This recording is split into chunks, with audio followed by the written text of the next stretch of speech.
Muy buenas tardes, vamos a dar inicio a la reunión de este miércoles 3 de abril del año 2024. Vamos a iniciar con la oración. Rogamos al Señor Dios Omnipotente que nos envíe buenos espíritus para asistirnos, aleje las que pueden inducirnos en error y que nos conceda la luz necesaria para distinguir la verdad de la impostura. Ahorrar también a los espíritus malévolos, encarnados o desencarnados, que podrían intentar poner discordia entre nosotros y desviarnos de la caridad y amor al prójimo. Si alguno pretendiese introducirse aquí, hacer que no encuentre acceso en el corazón de ninguno de nosotros. Buenos espíritus que dignad venir a instruirnos, hacernos dóciles a vuestros consejos, apartarnos de todo pensamiento de egoísmo, de orgullo, de envidia y de celos, inspirándonos indulgencia y benevolencia para nuestros semejantes, presentes y ausentes, amigos y enemigos. Hacer, en fin, que en los sentimientos de que nos sintamos animados reconozcamos vuestra saludable influencia. Dad a los medios a quienes se encarguéis de transmitirnos vuestras enseñanzas la conciencia de la santidad del mandato que les ha sido confiado y de la gravedad del acto que van a cumplir, con el fin de que tengan el fervor y el recogimiento necesario. Si en la asamblea se encontrasen personas que fuesen atraídas por otro sentimiento que no sea el del bien, abrid sus ojos a la luz y perdonarles así como nosotros les perdonamos si vinieren con malas intenciones. Rogamos especialmente al Espíritu de Genaro Valladolid, nuestro guía espiritual, que nos asista y vele sobre nosotros. Que así sea. El día de hoy vamos a iniciar el libro Caídas y Ascensión por el Espíritu Víctor Hugo.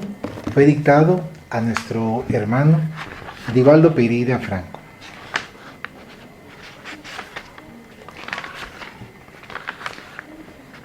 Título: Caídas y Ascensión.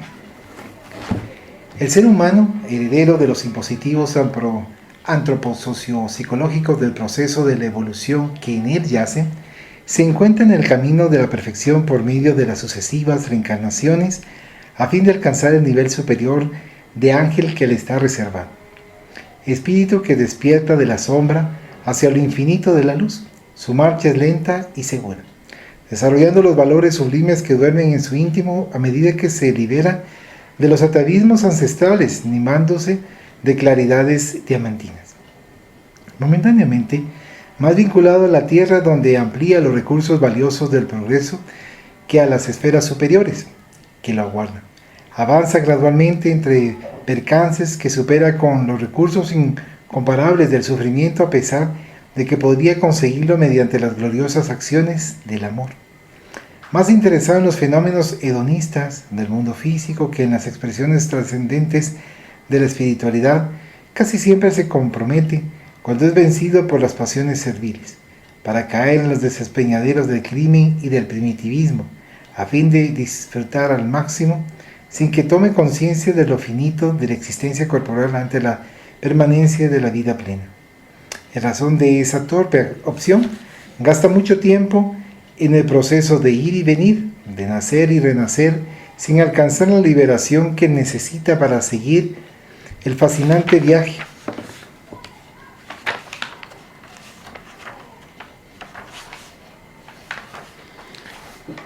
de elevación intelecto-moral que le corresponde. Es muy fácil comprometerse con las manifestaciones de los instintos en detrimento de las expresiones sublimes del sentimiento, que exigen renuncia y abnegación, esfuerzo y constancia en el bien. Como consecuencia, cada existencia le representa una lección preciosa en el libro de la ascesis moral de la humanidad, que aún se arrastra en el lodo de la tierra, intentando erguirse con gran sacrificio a los páramos de la felicidad sin manchas. Por lo tanto, no son pocas las criaturas humanas que aún prefieren las experiencias dolorosas que derivan de los juegos engañosos de las pasiones serviles a las libertadoras que se consiguen mediante el despertar de la conciencia y de la responsabilidad personal delante del proceso reencarnatorio. Sucesivas caídas morales señalan su camino iluminativo hasta que, al no ver aparentemente más solución, las expiaciones santificantes le surgen como desenlace, imponiéndose como inevitables e impulsándolo hacia adelante y hacia la libertad. La historia que narro en la presente obra es real, y algunos de sus personajes aún se encuentran encarnados en la tierra, rectificando compromisos infelices, estableciendo metas para el propio progreso, creciendo interiormente. Al presentarla a los queridos lectores que me concedieran la honra de su lectura, elucido que no me preocupé en modificar la trayectoria situándola donde me pareció más apropiado para el desideratum al que me propuse. Los hechos tuvieron lugar en las localidades españolas de Salamanca y Ciudad Real, que ubiqué sin muchos detalles. Sostuve la preocupación de presentar a las personas bajo nombres ficticios por motivos obvios.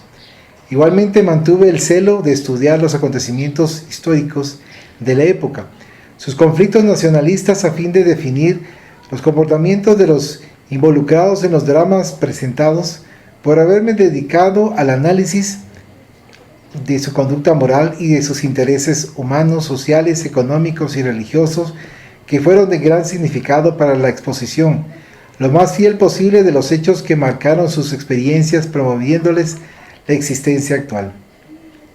Convencido de la gravedad y de la ennoblecida significación del espiritismo con relación al ser humano, y de las posibilidades que concede para la sublimación de los sentimientos y la elevación de su desarrollo mental, procuré referirme a sus postulados sin enunciarlos tácitamente, empero, realizándolo por medio del significado que tuvieron en la conducta de aquellos que los buscaron, modificándola totalmente y ayudándolos a encontrar el valor moral de la existencia, del que se viene utilizando con sabiduría. Reconocido al excelente Hijo de Dios que nos ofreció el incomparable legado de sus lecciones libertadoras, y a Allan Kardec, el insigne maestro leonés, por su grandiosa contribución para la felicidad del ser humano y de la sociedad en general mediante la codificación del espiritismo, deseo a los queridos lectores un buen viaje en el tiempo y en la historia aquí narrada, que pretende sea una advertencia y al mismo tiempo una propuesta saludable para la felicidad de todos. Salvador, Navidad, 25 de diciembre de 2002, Víctor Hugo. Primera parte. 1. Reencuentro con el pasado tormentoso. El espectáculo era aguardado con importante ansiedad. Ciudad Real se había engalanado por el honor de recibir a los mejores toreros del país que, después de los triunfos allí vividos, deberían exhibirse en San Isidro, apareciendo en los carteles de propaganda al lado de los más importantes del mundo, en la etapa gloriosa y final de las corridas en España en aquel año.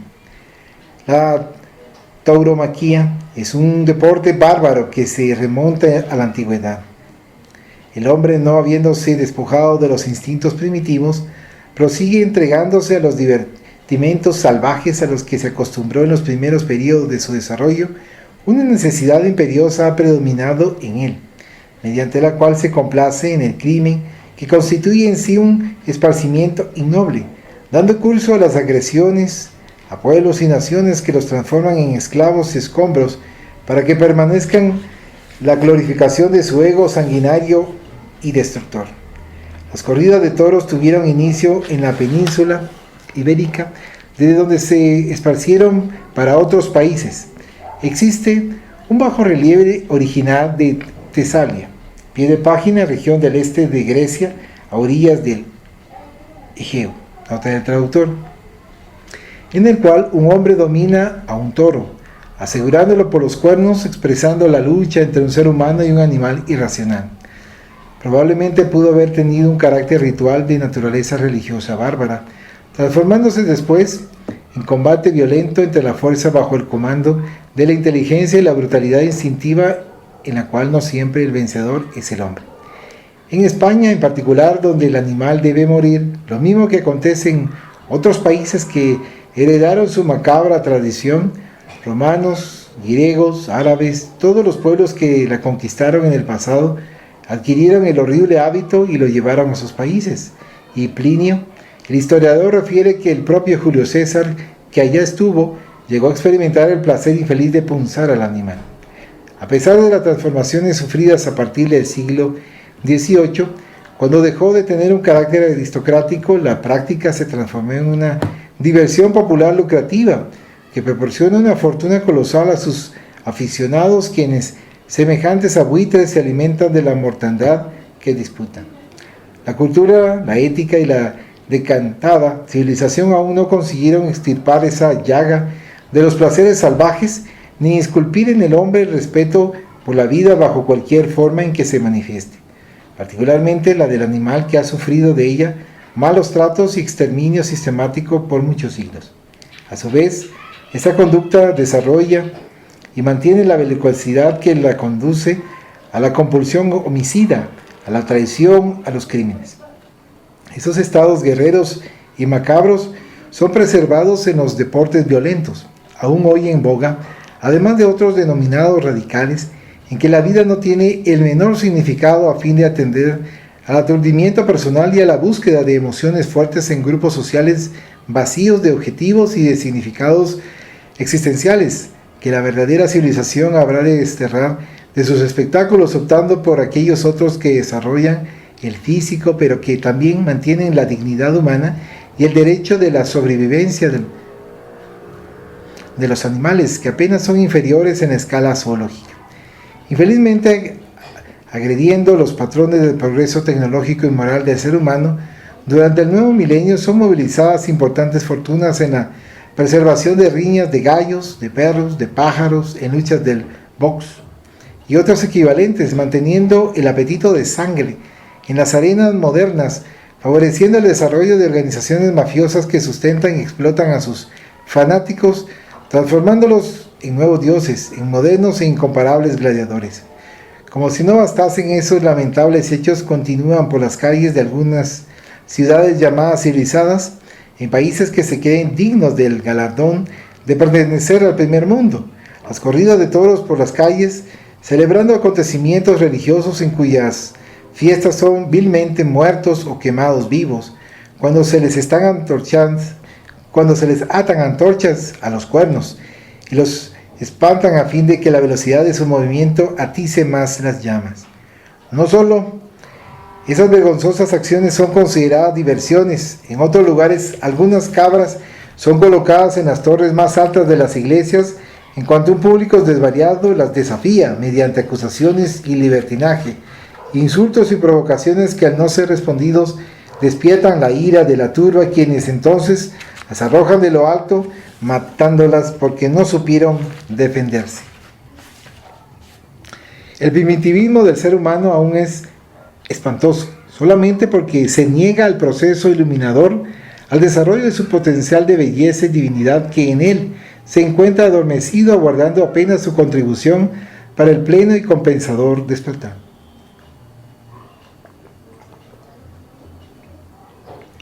Pero no era exactamente sobre tales consideraciones que dialogaban el joven torero y sus picadores, banderilleros y apoderado.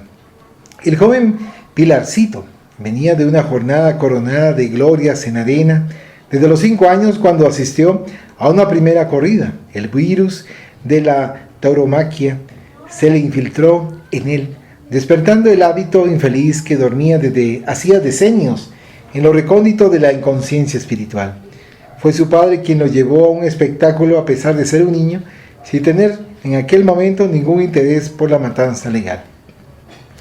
Después que vio al toro ser picado varias veces y muerto, se le despertó una ferocidad innata, y a partir de ahí huía hacia las granjas y haciendas donde podía contemplar a los animales y comenzar a ejercitarse, iniciándose a los 9 años, cuando abandonaba los deberes escolares para sumergirse en el fondo de la horrible carrera. Por lo tanto, seguía la trayectoria embriagado por el alcohol, por el dinero, por el sexo y por la necesidad permanente de la gloria mentirosa. Ciudad Real era una experiencia más que habría de definir su futuro, y también allí estaba rodeado de aduladores, falsos amigos, aunque fuera casi un adolescente a los 17 años. Como parte de la embriaguez de los sentidos, se divorció de Dios. Finalmente, ¿para qué Dios? Pensaba muchas veces, si tenía el mundo en sus manos, y Dios era apenas una alegoría religiosa. Sin embargo, aquel día había surgido con preanuncios macabros. Tengo la impresión de que conozco a esta ciudad, afirmó el joven torero ante el aturdimiento de los amigos. Durante la noche soñé que recorría sus calles y terminaba por deambular por la arena, por el foso, por los pasajes que conducen de los camarines a la plaza. Había corredores sombríos bajo arcadas oscuras y pobladas de seres con características de animales que me causaron verdadero horror. No pude dormir y en cierto modo me encuentro indispuesto. Sin entender bien de lo que hablaba el joven vencedor, los amigos sonrieron en torno de mofa, exclamando: «No lo digas que estás con miedo. Al final, apenas estamos marchando para conocer el lugar de la gloria de mañana». «No se trata de miedo, sino de un presagio terrible», explicó el torero. «Créanme o no, la verdad es que ya conozco Ciudad Real. Aunque nunca hubiese estado aquí anteriormente, siento su atmósfera psíquica y sé que una tragedia me acontecerá aquí, como si yo tuviera una deuda para pagar sin medios de evitarlo. Desde que llegué, me encuentro dominado por una extraña angustia que no sale de mi corazón, y eso es la primera vez que me ocurre». Como el muchacho hablaba con seriedad, imprimiendo en la voz lo que pasaba en su mundo interior, Manolo, su apoderado, resolvió cambiar de asunto, apelando a los sentidos más fuertes. «Bien, supongamos que todo eso sea verdad, no obstante pensemos en lo que nos espera más tarde: mujeres, vino, placer. Claro que solamente a partir de mañana, porque hoy serán necesarios mucho reposo y calma para la corrida, a menos que quisiéramos salir de aquí expulsados a pedradas, conforme ya aconteció con otros que nos precedieron». Una sonora carcajada salió de sus labios naturalmente, recordando lo que habían sufrido otros toreros que fracasaron en aquella arena y que el público los hizo correr bajo una inclemente persecución. Todo el grupo se renovó y el asunto pareció estar superado, cuando llegaron a la plaza, que ya se encontraba en la fase terminal de ornamento. Pilarcito salió del vehículo con los amigos dirigiéndose a la plaza, y ante el espectáculo de la inmensa arena recobró el ánimo, comenzando a observar la construcción, que parecía muy antigua, con sus arcadas bien construidas y sus columnas adornadas con guirnaldas de mirto. La arena, de tono marrón, ya había sido barrida y preparada para el espectáculo. La tarde estaba espléndida y por eso mismo, después de la inspección natural, el apoderado invitó al equipo para ir a conocer a los animales que deberían participar de la gran fiesta al día siguiente. Por una tradición supersticiosa, eso no debería ocurrir, pues se tornaba un mal augurio que se evitaba. Un extraño sortilegio hizo que todos concordaran, y de inmediato el vehículo los llevó a la granja donde se encontraban los fuertes toros en los alrededores de la ciudad. Recibidos con mucho júbilo y saludos festivos, Pilarcito y el grupo fueron conducidos al corral donde permanecían los animales, especialmente aquellos reservados para el Festival de la Matanza. Examinados con atención por los visitantes eufóricos, Pilarcito detuvo su mirada en uno de ellos de aspecto feroz, con los cuernos puntiagudos, quien a su vez lo enfrentó, cavando en el suelo con la pata de manera amenazante. Como si conociese o supiese del propio destino, se puso furioso y avanzó contra el matador varias veces, que estaba resguardado, soltando resoplidos casi venenosos. Y fue exactamente ese terrible animal el que le tocó en el sorteo, como para confirmar el presagio de que era objeto. El torero se estremeció y retornó la preocupación. Se acercó al apoderado y a los picadores y demostró su desagrado con relación al animal. Intentaron calmarlo, resolviendo programar que aquel sería el último de la corrida, después que otros desfilasen y contribuyesen para la gloria del torero. Definido ese detalle, retornaron al hotel. Pilarcito no pudo olvidar al gigante con más de 680 kilos de masa y ferocidad, que en el momento apropiado alcanzaría la fuerza insuperable para el enfrentamiento con su fragilidad de hombre. Igualmente preocupados con la brutalidad del toro, todos los miembros del equipo volvieron inquietos, aunque procurando disimular la fuerte emoción de que fueron objeto. Flotaba en el aire un olor mefítico, pero anunciador de tragedia. Para disminuir la tensión, el apoderado del grupo sugirió que saliesen a dar una vuelta por la ciudad, disfrutando del agradable y magnífico atardecer, con lo que todos concordaron, y después de recorrer algunas calles centrales de la urbe, se detuvieron en una tasca muy típica y, quebrando la tradición, tomaron 1 o 2 tragos de aguardiente fuerte para apartar el mal augurio, lo que consiguieron después de buenas carcajadas resultantes de cuentos algo vulgares. La vuelta al hotel se dio sin mayores preocupaciones. Sin embargo, allí les aguardaban los habituales aduladores que buscaban acompañar a los poderosos, a los triunfadores de un día para luego abandonarlos por otros que los sustituyesen, llevados en andas de la ilusión. Ante el joven torero, la algarabía se hizo espontánea, estruendosa, como si enfrentase a un pequeño dios, quien finalmente no pasaba de ser un carnicero, un matador profesional. La baba pegajosa de la adulación siempre arrastra en su curso a aquellos que se permiten el endiosamiento, anestesiados por los vapores de la presunción, olvidados de la transitoriedad de los favores terrestres.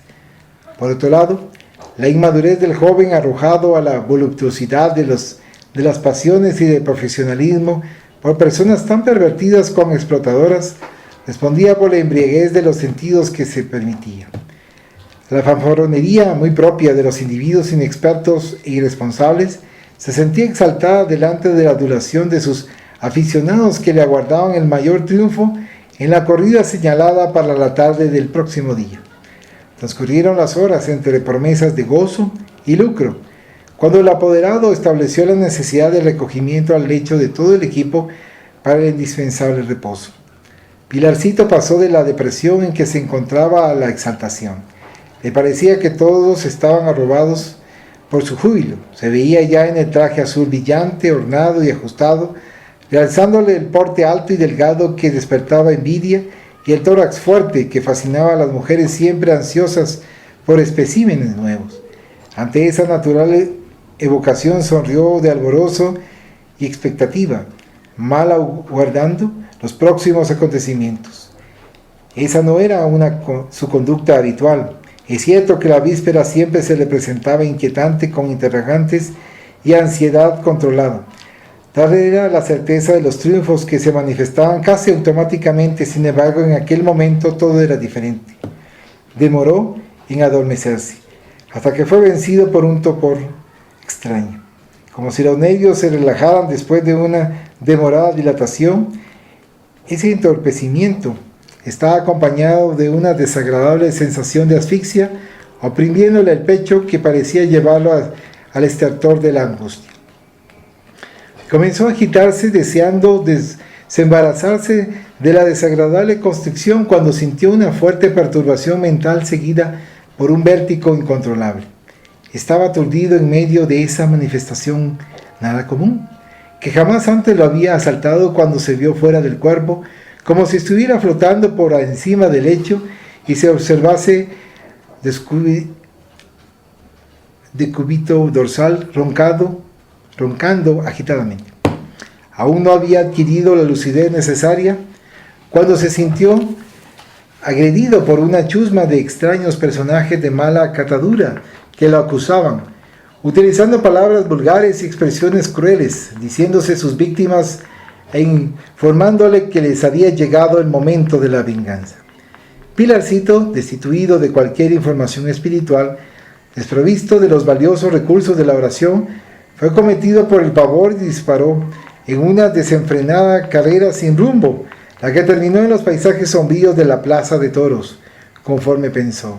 Sin embargo, en realidad se encontraba en el convento de la Inmaculada, en su piso inferior, que delante de sus ojos desmesuradamente abiertos parecía repleto de gente vestida con trajes oscuros, encapuchados en un simulacro de juzgamiento arbitrario. Podía ver a un religioso de semblante lúgubre, que estaba sentado en la imitación de un trono como si fuese el juez de la asamblea, que le causaba enfado y náusea. Alguien leía un informe de acusaciones refiriéndose a crímenes contra la Iglesia y el Estado, a la herejía en la conducta moral, verbal y religiosa en razón de seguir al Corán en vez del Evangelio pronunciando el nombre de Alá en lugar del santo nombre de Dios. Los acusados protestaban su inocencia inútilmente en cuanto una turba violenta los injuriaba con vituperios feroces y amenazas que luego se concretarían en una terrible realidad. Sin embargo, ninguna defensa, ni directamente ni a través de cualquier voz que se levantase en su favor. Los reos lloraban y se lamentaban mezclando las palabras españolas con el idioma de su origen o de sus ancestros. Empero, en nada resultaban sus súplicas, disminuidas por la agachada feroz de los individuos transformados en hienas o chacales, momentáneamente presentados en forma humana. Terminadas en gritos las diatribas que les eran imputadas como razón para la punición, el juez, indiferente, se levantó obeso y sudoroso, declarándoles culpables. En consecuencia, sus almas deberían ser purificadas por medio de la rueda que habría de dislocarles los huesos y los músculos, facilitándoles tiempo para arrepentirse de sus crímenes antes de la llegada de la caritativa muerte.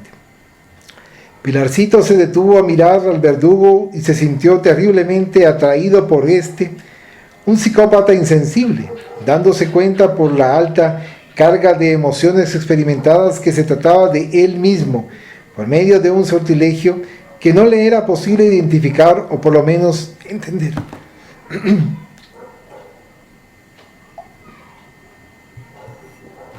Don Lorenzo de los Hoyos, obispo y remanente inquisitorial, representaba la santa y pía orden de defensa y preservación de la fe católica en la región y junto al gobierno civil, que nunca o casi nunca era escuchado. Aunque lo fuese, no se atrevería a ir contra la doctrina teológica ni la sabiduría papal. El triste espectáculo vergonzoso y obsceno fue terminado en cuanto los condenados fueron arrojados en grupo a una celda infecta, en la cual aguardarían la muerte en aquel mismo día, cuando piadosamente la noche descendiera sobre la cárcel infame. Pilarcito, como si estuviese imantado al odioso sicario, se percibió caminando a grandes pasos a pesar del peso de sus regiones adiposas, y subió al piso inmediato para refrescarse con el vino embriagador que le fue traído por un servidor melifluo y sin ningún valor moral. Acto continuo, marchó hacia la residencia episcopal y cuando llegó allí se retiró sobre un sillón forrado en terciopelo violáceo. Su eminencia eructó estruendosamente y de inmediato le preguntó al fámulo cuál era la comida preparada para la cena que habría de ser servida dentro de algunos minutos. En ese momento entró un señor bien vestido que saludó con reverencia a la autoridad religiosa y le indagó sobre el curso del juzgamiento. ¿Cómo no desconoce el señor alcalde?, respondió con fingida dignidad el religioso. Nuestro tribunal reconoció la justeza de las acusaciones presentadas y resolvió salvar las almas de los infames, aplicando penas compatibles con la gravedad de las ofensas a Dios y a la Santa Madre Iglesia. De este modo, deberían ser punidos a altas horas después de ser oídos en confesión, en caso que lo deseen, facilitándole la entrada en el reino de los cielos, cuyas puertas están siempre abiertas para aquellos que se arrepienten de los errores practicados. Hablaba con tal naturalidad y vestigios de arrogancia que parecía estar convencido de lo que informaba. Loado sea Dios, manifestó el ilustre visitante, que se sentía feliz con la resolución tomada por el obispo y que lo eximía de cualquier culpa. La sabiduría de vuestra eminencia es conocida y admirada por todos aquellos que tenemos la honra de vivir bajo su cordial orientación pastoral. Sin embargo, ambos eran compinches del mismo aberrante crimen. El funcionario recibía la acusación, la encaminaba al juez, quien a su vez, informando lo que su contenido decía con respecto a la fe religiosa, la dirigía a quien correspondía, en el caso, al obispo de la diócesis, también corresponsable por el convento de la Inmaculada, celador de la fe y preservador del apostolado católico. A pesar de las apariencias que sabían componer muy bien, no se respetaban porque tenían conciencia de que no era la fe religiosa lo que estaba en juego, y sí el patrimonio de los perseguidos, que después de la muerte era confiscado, pasando a formar parte de los tesoros de la iglesia, empero previamente dividido con los dos pillacos. Aturdido en aquella alucinación onírica, sin saber si era él mismo o si era don Lorenzo, si soñaba o había enloquecido. El escenario desapareció e inesperadamente enfrentó a la chusma salvaje que estaba blasfemando, que le gritaba: «He ahí lo que fuiste, miserable. Ha llegado el momento que devuelvas con sangre toda la sangre que hiciste derramar. Pagarás con dolores sin par todas las aflicciones que impusiste a los demás. Retribuirás con lágrimas todo el llanto que impusiste a tus víctimas indefensas. Hoy es nuestro día de venganza, que veníamos esperando por toda una eternidad. No huirás de nosotros, puesto que te guardábamos en los mismos lugares donde nos destruiste, así como a aquellos a quienes amábamos». Las acusaciones proseguían en aumento, mas el joven semimuerto de horror y pánico consiguió evadirse y despertó agitado, empapado por un sudor glacial, gritando y debatiéndose. Como ocupaba una suite especial ricamente decorada y lujosa, de amplias dimensiones, nadie pudo oír sus gritos ni su desesperación.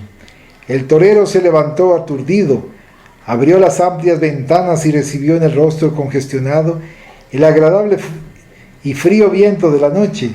Asumiendo el control de los sentidos, se dirigió al cuarto de baño, humedeció el rostro y los cabellos mojados por el sudor y se sentó en el diván junto a una mesita que tenía una lámpara, que encendió, bañando la penumbra del cuarto con una diáfana y azulada claridad.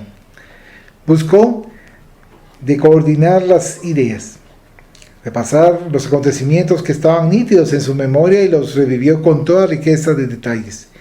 No podía entender ese hecho en forma de pesadilla que lo aturdía. Jamás le había sucedido algo semejante.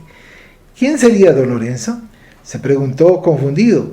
Nunca se había interesado en reunir informaciones sobre la Inquisición y su nefasto desempeño en la historia de los pueblos, particularmente de los hispanos. ¿Sería aquello una forma de locura? Pilarcito se percibió trémulo, dominado por un miedo desconocido que lo condujo a recordar su infancia en su país natal, cuando lo que él consideraba destino lo llevó a la execrable profesión. Matador, era como lo llamaban, volvió a pensar. Al final, ¿cuál era la grandeza en el arte de matar vilmente a los toros en la arena por el placer de atender a la masa brutalizada que concurría a las tribunas con sed de sangre? ¿Cuál era el sentido de su vida y cuando la agilidad se diese lugar a la lentitud de los movimientos sabría detenerse en el momento apropiado? Raros compañeros llegaban a la edad provecta de los 40 años. Los que no morían víctimas de las certeras cornadas quedaban inmovilizados, suicidándose después o viviendo amargados todo el resto de la existencia en una situación que les parecía abominable. Instintivamente se levantó y se dio cuenta de que estaba llorando. Hacía mucho tiempo que las lágrimas no pasaban por la compuerta de sus ojos, ofreciéndole el alivio de la reflexión emocionada. «Yo quiero vivir», casi gritó. Se dejó caer nuevamente en el confortable canapé, aterciopelado, y se adormeció de cansancio hasta altas horas del día soleado. ¿Algún comentario? Sí, había una parte que mencionaba como un dios y a continuación decía un carnicero y matador profesional. Eso me hizo recordar una parte del libro de los espíritus donde están las preguntas y las respuestas. Y preguntaba, no me acuerdo si era una pregunta que le habían hecho, ¿qué distancia había entre nosotros y los animales? Entonces ahí lo que se mencionaba era que era la misma distancia que hay entre nosotros y Dios. Eso me hizo recordar lo del, cuando se leía ahí lo del Dios, luego carnicero, matador profesional. Y luego había otra parte que mencionaba que encendió la lámpara y algo sobre la penumbra. Entonces eso me hizo recordar lo de la lámpara debajo del celemín. Que digamos cualquier clase de conocimiento que se pueda compartir. Si se está escondiendo y no se da la posibilidad de que lo tengan más personas, o sea, que crezca la cantidad de personas que tienen el conocimiento, se está haciendo mal porque se está poniendo la lámpara debajo del cerebro. Gracias. Eso fue lo que me hizo recordar estos dos puntos. Gracias. Número 2. Reminiscencias amargas entre angustias. A través de este milagroso calidoscopio, rico en imágenes casi infinitas que es la memoria, el joven torero, antes de prepararse para el desayuno, consiguió borrar las fuertes impresiones que dominaban sus paisajes mentales, resultado natural del episodio que lo condujo a un mundo real y palpitante, pese a que fuese de carácter onírico, como aquel del cual acababa de retornar. Instintivamente repasó el periodo infantil cuando por primera vez, conforme ya fue referido, fue llevado por su progenitor a asistir a una corrida de toros en una propiedad particular. Por ser un niño aún, por lo tanto inexperto, fue acompañado por otros compañeros de juegos infantiles. Aquel era para él un momento de gran alegría y también de felicidad. No obstante, le aguardaba una escena profundamente angustiante, que ahora reconocía era un llamado de Dios a la reflexión, al discernimiento, de forma que pudiese evitar los terribles acontecimientos que estaban por tornarse realidad. Observaba con los demás amigos un nido de palomas pequeñas, casi recién nacidas, cuando llegó el propietario de la finca y destrozó el agradable hogar de los pájaros indefensos. Tomó a las avecitas con sus manos fuertes y las ahogó en un charco de agua, resultado de las lluvias torrenciales de la víspera. Los pájaros intentaban liberarse a causa del instinto de conservación de la vida, sin conseguirlo, moviéndose agitados hasta que perecieron delante de la indiferencia de su matador. De inmediato, después de arrojar sus cadáveres en un montón de residuos próximo, como para justificarse del acto cruel, explicó: esos miserables se reproducen como una verdadera plaga y portan piojos y perjuicios a la propiedad. Aquel acto macabro le resultó nauseabundo y le provocó una profunda perturbación, permaneciendo el recuerdo de los movimientos de resistencia de los pajaritos que luchaban, casi inermes, por la sobrevivencia, derecho natural que la vida le concede a todos los seres. En aquel momento, Pilarcito volvió a experimentar la extraña sensación de repugnancia porque, mediante la asociación de ideas, retornó a su campo mental otro rudo acontecimiento vivido después de una corrida de vacas. Habiéndose desembarazado del compromiso criminal, al salir de la arena vio que el animal que había matado estaba en avanzada preñez y los matarifes retiraron el feto y lo arrojaron fuera. Perturbadora acción esa que lo hizo evocar a aquella otra de la infancia. Ahora comprendía que eran llamados de la vida para que se abstuviese de la nefasta profesión a la que se entregaba. Sin embargo, estaba sordo a la voz de la verdad, en su tormentosa pasión por conquistar el mundo del placer que deseaba absorber hasta lo máximo. El desfile de los recuerdos no siempre felices proseguía incesante. Aún así, intentó caminar por la suite, como deseando liberarse de la opresión que le imponía la memoria por medio de un sortilegio indeseable, y recorrió los senderos del pasado a través de la evocación. La figura de su padre continuaba fuertemente grabada en su mente y le parecía oírle hablar con entusiasmo sobre las corridas y las glorias que proporcionaban a sus dioses los toreros.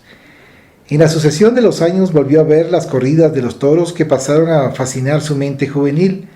Al cumplir los 10 años resolvió que se dedicaría a ello bajo cualquier precio que tuviese que pagar.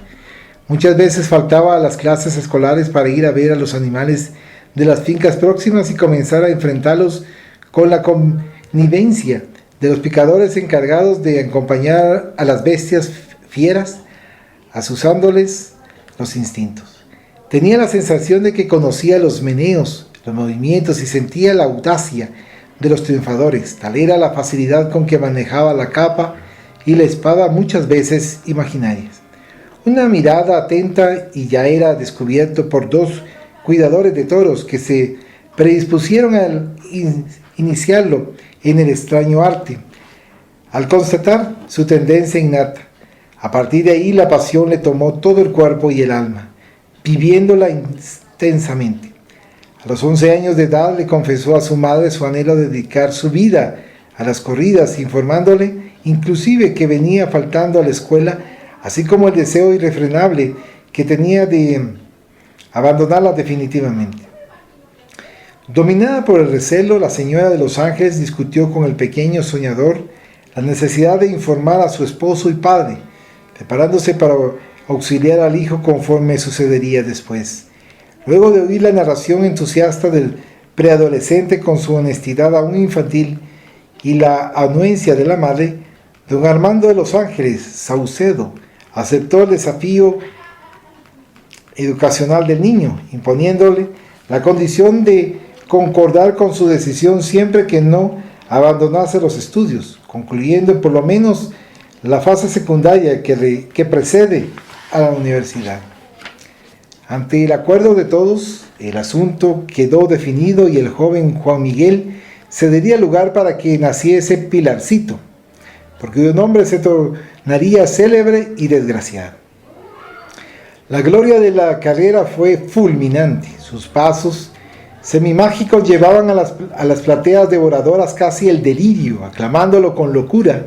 Se tornó el más joven torero del mundo y todo le era sonrisas, felicidades, promesas. Muy temprano se inició en los juegos del sexo, degradante, experimentando las pasiones alucinantes y conducido al vino espirituoso de los hoteles de lujo, donde casi pasó a residir por causa de las presentaciones en diferentes espectáculos y plazas para cuyas corridas era disputadamente convidado, ganando sueldos elevados.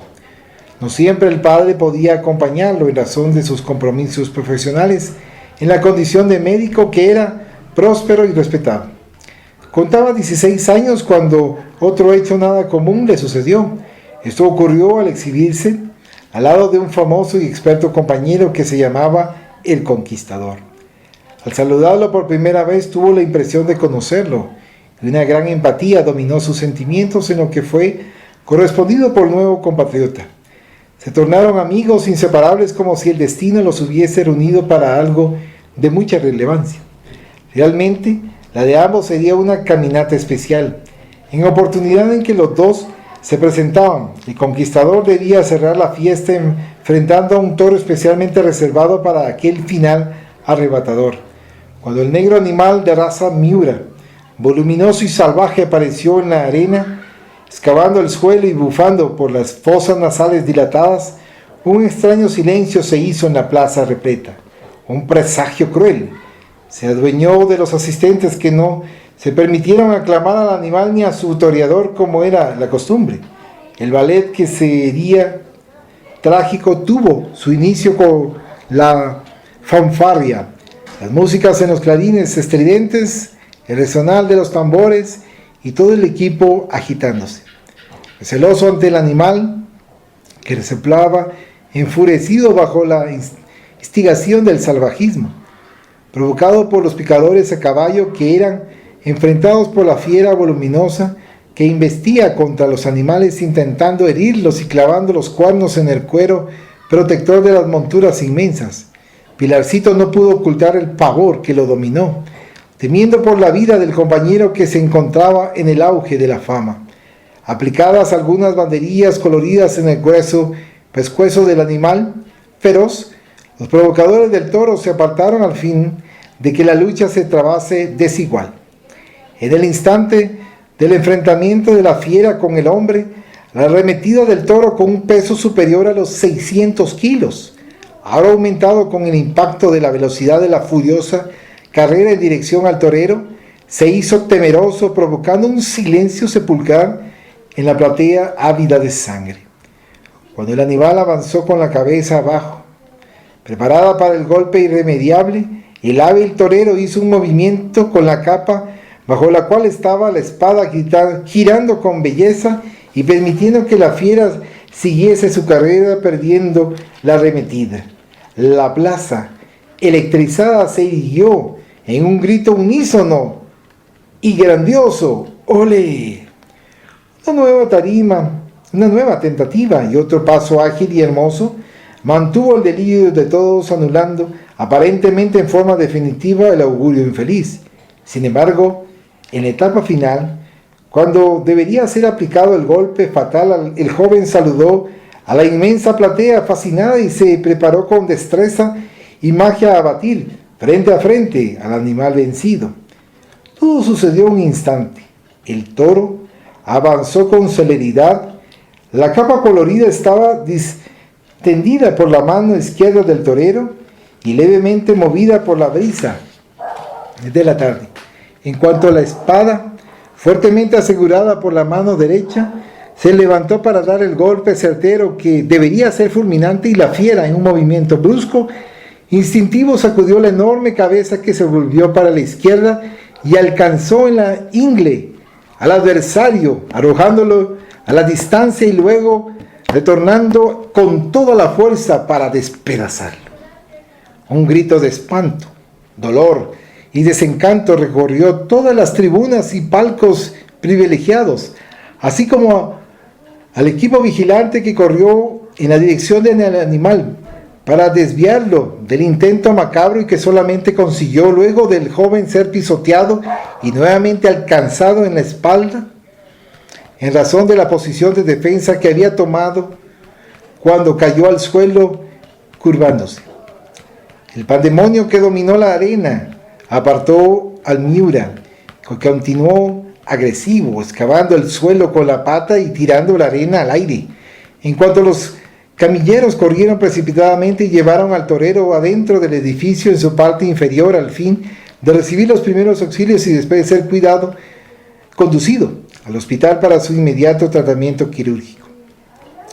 El espectáculo siniestro fue terminado y el público de inmediato se dividió en comentarios, unos jocosos y otros de conmiseración, en vista del infausto suceso.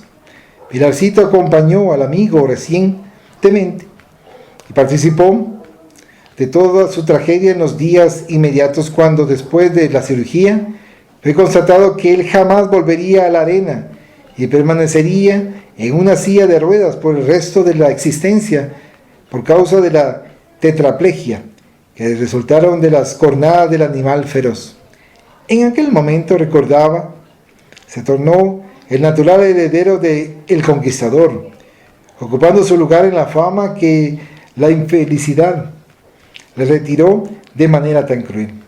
Mantuvo los lazos de amistad y acompañó al desdoblar terrible del desdichado acontecimiento a través de su amargura, que culminó en el cobarde suicidio, conforme siempre amenazaba, ya que para él la existencia no tenía ninguna finalidad o razón de ser. Esa tragedia impresionó sobremanera al célebre matador, y ahora volvía a su memoria con todos los colores de aquellos turbulentos días del pasado. Se daba cuenta que la antipatía que había sentido por el animal en la víspera se derivaba del recuerdo del asesino de su colega. Los dos toros eran semejantes en todo, como si el actual fuese el anterior, renacido e igual a este. Imaginaba también que si algo así le aconteciese, el suicidio sería la única forma honrosa de salir de la vida, por cuanto a nada más se podría dedicar, especialmente considerando la pérdida de los placeres que constituían la meta segura de su juventud. Con esas reflexiones perturbadoras recibió la visita de su equipo, y el jefe, percibiendo la palidez de su rostro y el estado de debilitamiento general que presentaba, le preguntó qué le pasaba, y fue informado de todo el trastorno emocional que lo dominaba. Sin saber qué decirle, pues que él también se sentía extraño y desalentado desde que se acostó en la víspera, aún así intentó disuadirlo de ese lamentable estado emocional, considerando que aquel era el gran paso para la afirmación de su futuro ya brillante, dado el significado que poseía una representación en Ciudad Real. Situada en un territorio esplendoroso, la región de La Mancha, también conocida como Castilla la Nueva, es una de las 14 provincias que constituyen el territorio de España. Su capital, que se encuentra en la comarca del Campo de Calatrava, en un área inmensamente plana. Había sido una villa del siglo XIII con un bello pasado histórico, fundada por Alfonso X el Sabio en el año 1255. Además, aquella provincia que se tornó célebre por figuras notables de la literatura, tales como Santa Teresa de Ávila, San Juan de la Cruz, Miguel de Cervantes y muchos otros, vivió un enorme progreso durante el período de los reyes católicos, quienes enfrentaron muchas batallas y disidencias en el siglo XVII. Fue arrasada por grandes epidemias que diezmaron poco más o menos a toda su población, que quedó cruelmente reducida. Entre sus grandes conquistas también se hizo célebre gracias a las corridas de toros, especialmente a las que se realizaban en la Plaza de las Virtudes, en Ciudad Real, con la peculiaridad de ser rectangular, difiriendo de las demás existentes. Esa era la ciudad perteneciente a la bella provincia que iría a vivir momentos de gloria y de choque al atardecer. De esa forma, los comentarios del grupo pasaron de inmediato a las expectativas de la fiesta y los placeres que vendrían después del triunfo de Pilarcito, el nuevo conquistador. Aquella sería una tarde inolvidable y la noche estaría engalanada de alegrías, vinos, mujeres, sexo, gozo interminable y las posibilidades atractivas que se abrirían para el futuro del joven torero. Estimulado en la ambición de la gloria terrena, el matador fue arrancado del malestar que lo dominaba y recuperó la alegría, el entusiasmo, el interés por la lucha que más tarde iría a trabar. Las horas corrieron entre expectativas y comentarios variados en los cuales la gloria y el poder eran la temática dominante. Cuando las horas comenzaron a diseñar la aproximación de la corrida, el equipo fue conducido a las salas de preparación del torero, donde una estatua adornada de flores representando a la Virgen de la Macarena. Pie de página. La Virgen de la Macarena es el nombre que se le da a Nuestra Señora de la Esperanza. Se originó en Sevilla y provenía del tiempo en que se veneraba a la Señora junto al famoso arco Macarena, una de las puertas de entrada a la ciudad de la muralla que en el siglo XVII la rodeaba. Pese a que parte de la muralla haya desaparecido, esa puerta quedó intacta. Sin embargo, la coronación canónica solamente se llevó a cabo en 1964. Aún hoy existe una cofradía en su honor con más de 10.000 miembros, cuya antigüedad viene desde hace 400 años. Todas las notas al pie son del autor espiritual. Era venerada entre cirios, votivos y medallones evocativos de otros santos, unos dorados y otros de cobre reluciente, componiendo un singular rincón de oraciones. También allí tenía su lugar destacado la patrona de la ciudad, la Virgen del Rosario, empero el torero era devoto de la Santa Macarena. No obstante, respetando a todas las demás representaciones que se encontraban adornadas en el altar, de donde provenía el desagradable olor de velas encendidas mezclado con el de las variadas flores. El trabajo de vestir y equipar al torero obedece prácticamente a un verdadero ritual. Las calzas muy ajustadas, sujetas por medias altas, que las fijan con belleza, y la faja de la cintura, muy bien colocada sobre la camisa, normalmente adornada con puntillas finas y trabajadas, son complementadas con la chaqueta adornada y holgada en las mangas para facilitar el movimiento del torero. El cabello corto y también sujetado terminaba en la famosa y delicada coleta, dando al conquistador de la arena un porte elegante que impresiona a la masa adoradora. El zapato escarpín, bien ajustado a los pies, es el complemento indispensable para la corrida, apropiado para facilitar la rápida movilidad del verdadero paso de ballet, llevando además la montera, que raramente va puesta en la cabeza. El héroe está preparado para la batalla. Pilarcito, en el auge de su juventud, era guapo, lo que lo enorgullecía. Su porte altivo y delgado atraía a las mujeres salerosas, que los disputaban en aguerrido combate de elegancia e indiscutible seducción. La tarde se había tornado calurosa en ese principio del verano que pretendía ser abrasador. A pesar de que la región gozaba de un excelente clima, en aquella época experimentaba el natural cambio preanunciadora de próximas temperaturas elevadas. Las tribunas se desbordaban con la multitud ansiosa por el espectáculo profusamente divulgado, que había atraído a adeptos de las ciudades vecinas, así como de otras distantes. Todos deseaban aclamar al extranjero, el actual conquistador de las arenas, y la alegría sometía a la multitud siempre ávida de nuevos espectáculos. Al son de las fanfarrias, la corrida comenzaba con el desfile de los toreros y sus respectivos equipos, que entraron en la arena como los futuros conquistadores, con las ropas brillantes pegadas a sus cuerpos, exhibiendo toda la pujanza de la juventud soñadora. Pilarcito estaba al frente y aproximándose a la tribuna central donde estaban las autoridades locales y convidados especiales, se curvó y arrojó su montera, que fue rápidamente alcanzada por una joven sensual de belleza peregrina, quien respondió al gesto retirando una flor de su cabello negro y lanzándosela al conquistador. Este saltó y la alcanzó en el aire antes que cayese al suelo, besándola, y se apartó con el grupo ovacionado. El programa elaborado se constituía de algunas corridas previas donde los iniciados y candidatos a la gloria se exhibían, preparando al público para el gran momento en que el triunfador debería presentar toda la técnica de que era poseedor. Momento a momento se aproximaba la hora de Pilarcito y él en la sala de espera.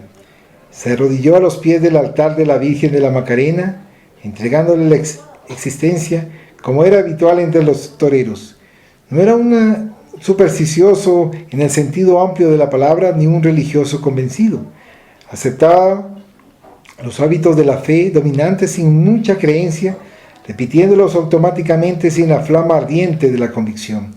Nunca fue afecto a la búsqueda de Dios, porque todos sus sueños se concentraban en la profesión abrazada, y como nunca había necesitado del apoyo emocional que la religión ofrece, se tornó indiferente a Dios y a los postulados religiosos. Sin embargo, en aquel momento no sabía explicarlo. Sintió una inusitada emoción y solicitó la protección de la Señora de los Ángeles. Sus ojos se humedecieron y estuvo a punto de llorar, como si un presagio extraño le anunciase que nunca más volvería a aquel lugar. El apoderado se aproximó gentil y casi le susurró al oído: el ahora conquistador. Él se levantó, se persinó, y audaz y hermoso como un rey dios de sol, entró en la arena ante la ovación espontánea de la multitud. Los clarines sonaron en forma festiva con notas agudas, acompañados por el redoblar de los tambores, y el portón fue abierto.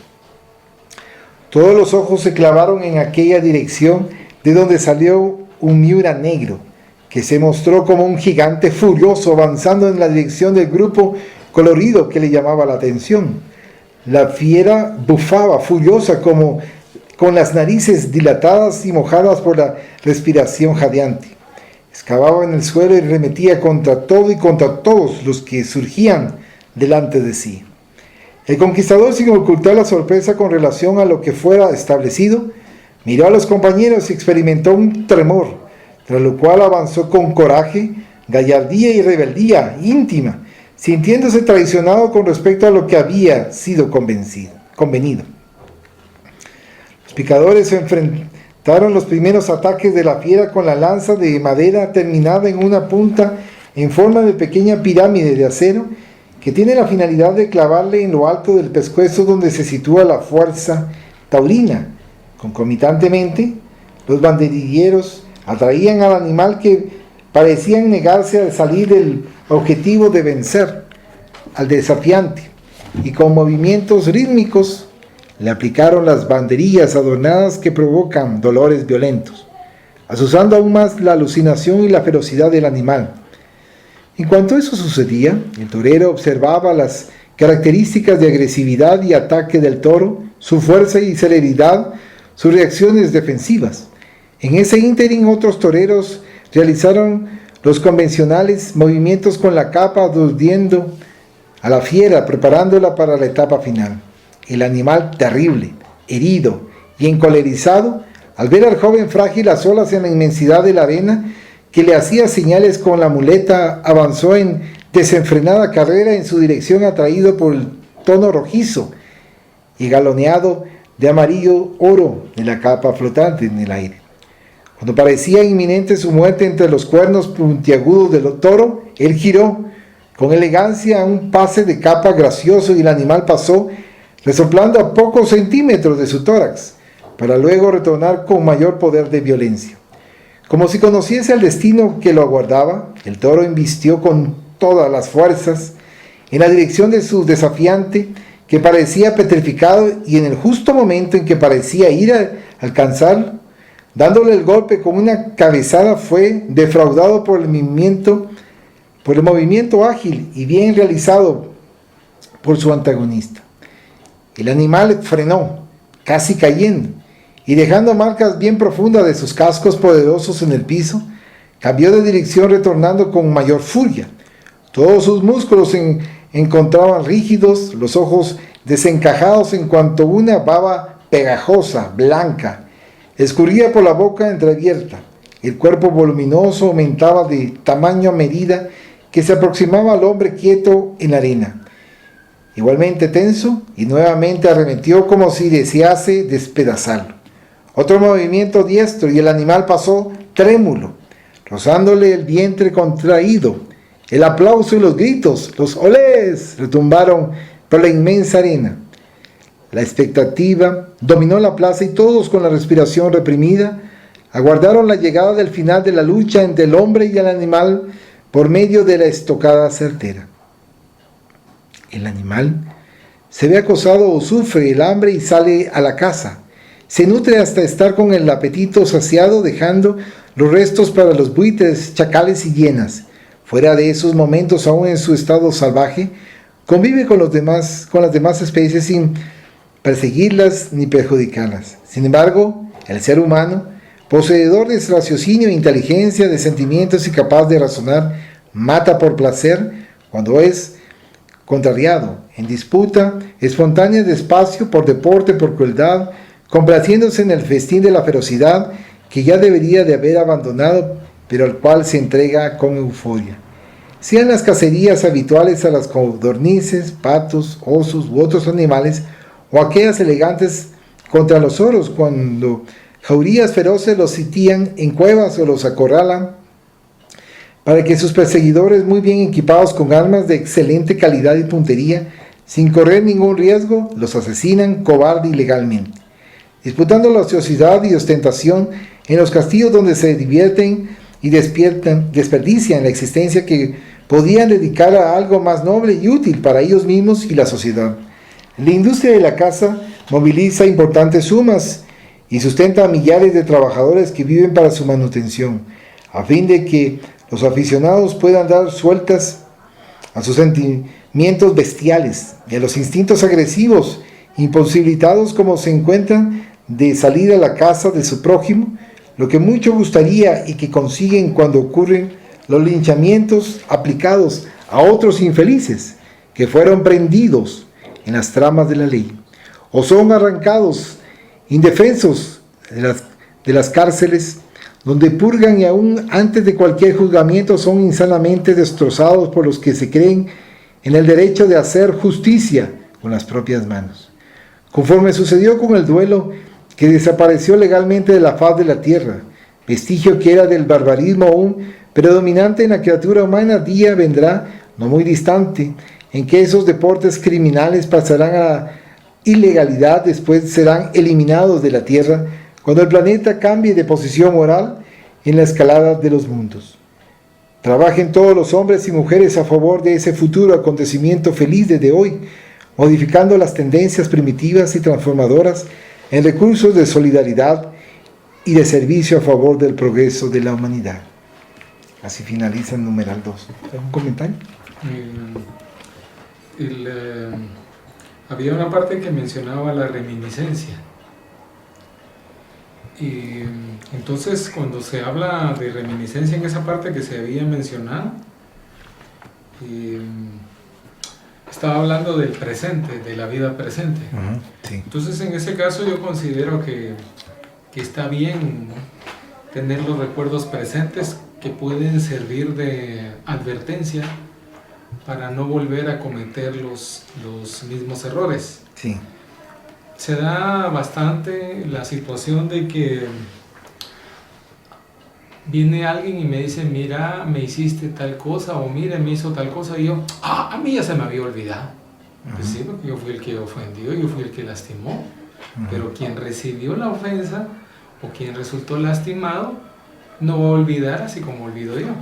Entonces vengo yo y me empiezo a olvidar, no por mi voluntad, sino que por alguna razón olvido todas las cosas malas que he hecho en la presente encarnación.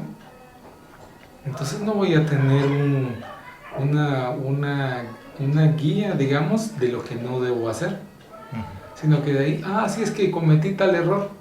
Y es como que si cada cierto tiempo hubiera un reinicio en mi cabeza, que se me borra lo malo que hice y me siento yo que soy re buena gente. Entonces considero yo que sí, la reminiscencia es bastante importante en la vida presente.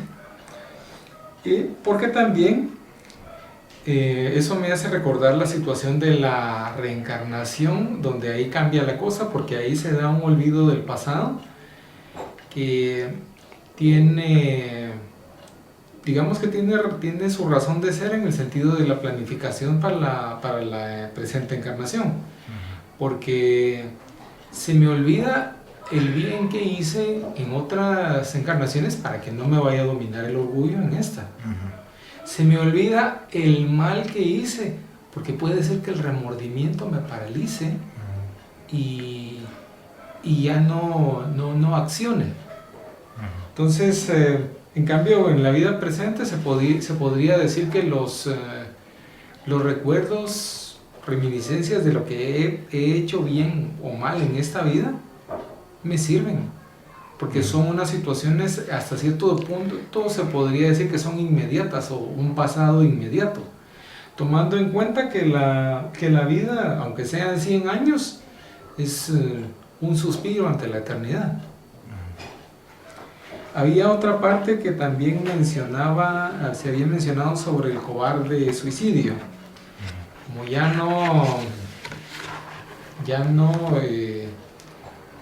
no podía tener la grandeza, ya no podía satisfacer necesidades, se podría decir que sí eran necesidades básicas y también necesidades superficiales que no tenían por qué ser. Entonces decía que su salida era el suicidio. Considero que hay que tomar en cuenta que hay bastante desconocimiento, porque incluso hay canciones que hablan del suicidio, que lo motivan, como que lo estuvieran induciendo en cierta manera. Entonces, incluso en la misma manera de pensar de las personas que dicen, no, para estar vivo mejor que Dios me lleve. O sea, yo no le puedo decir, ¿cómo voy a decir yo lo que Dios tiene que hacer? ¿Cómo voy a pretender yo saber qué es lo mejor? Si Dios permite que alguien quedó mal físicamente, por ejemplo, con alguna situación de invalidez, puede ser una prueba o puede ser una situación kármica para esta persona, o puede ser también para amistades o familiares que lo aman, o sea, que lo quieren. Entonces, esa situación que he escuchado bastante que dicen, no, mejor que se muera porque para quedar mal. Eso es una forma de normalizar el hecho de que, como alguien ya no se puede valer por sí mismo, no está mal que se suicide. Entonces eso es una situación de un gran desconocimiento que se da, como por ejemplo la muerte asistida, donde dicen, sí, es que tengo derecho a una muerte digna. O sea, eso sabemos nosotros que es contrario a las leyes de Dios, porque solo Él puede disponer de la vida que tenemos y Él va a saber en qué momento, porque puede ser que sea una prueba que estamos viviendo y que tal vez va a durar, tal vez para nosotros una semana, un mes puede ser una situación bastante larga por una agonía, pero luego de eso puede venir un gran alivio y resulta que los pronósticos médicos que nos habían dado de que sí le queda poco, al final va a resultar que no era así. Y de ahí hablaba otra parte, se había mencionado de que el duelo había sido prohibido. Y efectivamente ha sido prohibido. Hay otras cosas que también ha prohibido la ley, pero sin embargo ya no se dan como antes, de que le llamaban juicio de Dios al duelo, porque decían el que sobreviva es porque tenía la razón, porque Dios le está dando la razón. Y realmente eso ni fue así, ni puede ser así. Sin embargo, nos podemos dar cuenta que esta situación del duelo considero yo que se ha transformado. Que, por ejemplo, viene alguien y dice, no, es que yo no le voy a tener miedo y por mi dignidad se le puede llamar, porque muchas veces confunden el orgullo con la dignidad. Dicen, no, es que por mi honor, mejor dicho, por mi honor yo tengo que enfrentarle. Estamos cayendo otra vez viendo, no nosotros que estemos cayendo, sino que estamos viendo cómo otra vez la sociedad está cayendo en esas situaciones de duelo, solo que cambiado, digamos, de otra forma para la evolución material e intelectual en la que hemos estado. Porque, por ejemplo, se mencionó eso de que sí, el duelo estaba prohibido, pero las corridas de toros es un salvajismo. Eso podríamos decir que es una cosa primitiva. Y sin embargo, ahí están los medios de comunicación cubriendo todos esos eventos y recibiendo unos sueldazos los que se dedican a ese tipo de situaciones por hacerle daño al hermano menor, en este caso al animal, ¿no? Y solamente. Vamos a finalizar entonces la reunión. Vamos a hacer con la oración. Agradecemos a los buenos espíritus que han querido venir a comunicarse con nosotros y le rogamos que nos ayuden a poner en práctica las instrucciones que nos han dado y que hagan que al salir de aquí cada uno de nosotros se sienta fortificado en la práctica del bien y del amor al prójimo. Deseamos igualmente que estas instrucciones sean provechosas a los espíritus que sufren, ignorantes o viciosos, que han asistido a esta reunión y sobre los cuales imploramos la misericordia de Dios. Que así sea. Sí.